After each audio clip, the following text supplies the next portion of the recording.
उत्तम स्वास्थ्य उत्तम खाद्य दूर हेब सब रोग। उत्तम खाद्य उत्तम स्वास्थ्य दूर हेब सब रोग। आस करिब जोग रहिबा आमे निरोग। आस करिब जोग रहिबा आमे निरोग। नमस्कार, मो ढेंकानाल चैनल स्वतंत्र कार्यक्रम मो स्वास्थ्य रे आपण मानन पई नै आसुछु करिबा जोग रहिबा निरोग।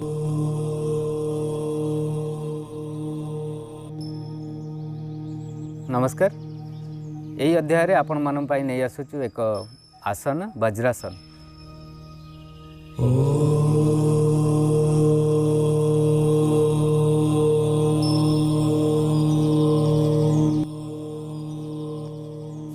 वज्रासन करने द्वारा आम मनकर पाचन शक्ति हजम शक्ति रे साहाय्य करे।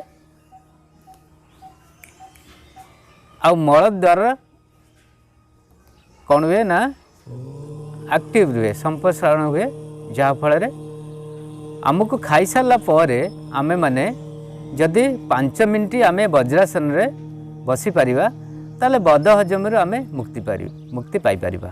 चलंतु आमे शिखिबा आजिर आसन वज्रासन। धीरे धीरे आमे आंठू उपरे ठिया ही जिबा। आंठू उपरे ठिया ही जिबा। आउ कौन करिबा ना धीरे धीरे आमे कौन करिबा ना गोइठ उपरे बसी जिबा। पाद को पूरा आमर रखिबा पूरा गोइठी दुई पाद को फर्चा कर नबा। आउ गोइठ उपरे बसिबा। आसनर एई आसनर पोजिशन एपरि भाव में आमे करिबा। आमे गोइठी उपरे ही पूरा बसी रहिबा। अंटा हाड़ सीधा, बेक सीधा, मेरुदंड सीधा रहिबा। या द्वारा आमर कौन ना मलद्वार संप्रसारण हेबा सहित आमर पाचन शक्ति रे साहाय्य करिबो।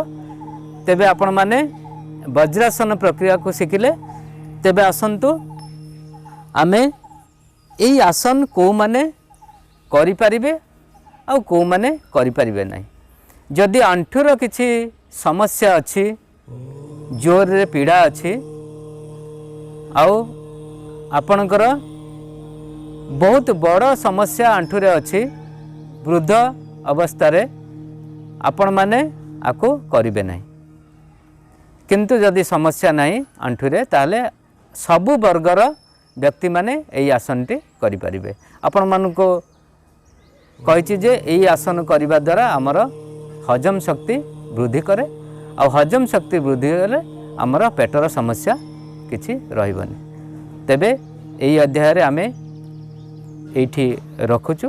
पुणी आसंता अध्याय रे आपण मानन पई किछि नुआ आसन नहीं आसीबो। धन्यवाद, नमस्कार। उत्तम स्वास्थ्य उत्तम खाद्य दूर हेब सब रोग। उत्तम खाद्य उत्तम स्वास्थ्य दूर हेब सब रोग। आस करिब जोग रहिबा आमे निरोग। आस करिब जोग रहिबा आमे निरोग।